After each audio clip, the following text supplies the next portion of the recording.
శ్రీగురుభ్యో నమః. శ్రీమన్మహాగణాధిపతే నమః. నమ పార్వతీపతే. హర హర మహాదేవ. శంభో శంకర. స్వామి శరణమయ్యప్ప. ప్రేక్షక భక్తమాశంతరికి కూడా నమస్కారము. స్వస్తిత్రే విశ్వావసునామ సంవత్సర భాద్రపద మాస బహుళపక్ష అమావాస్య రోజున గ్రహణం ఉన్నదని కొంతమంది ప్రచారం చేస్తున్నారు.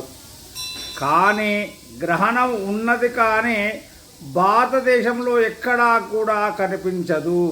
కావున భారతదేశంలో ఉన్న ప్రజలందరూ కూడా ఎలాంటి నియమాలు పాటించవలసినటువంటి అవసరము మనకు లేదు.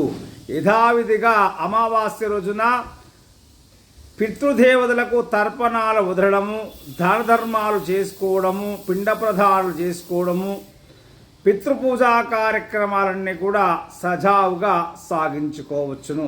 కావున మన భారతదేశానికి ఎలాంటి గ్రహణం అనేది లేదు. కావున ఎవ్వరు కూడా నమ్మకండి. ఏ టీవీలో ఏ యూట్యూబ్లో కానీ ఎలాంటి సమాచారం వచ్చినా కూడా నమ్మవలసినటువంటి అవసరం మనకు లేదు. మన భారతీయులందరూ కూడా యథావిధిగా మన కార్యక్రమాలన్నీ కూడా శుభదాయకంగా చేసుకోవచ్చు. శుభం భూయా. శ్రీ గురుభ్యో నమః.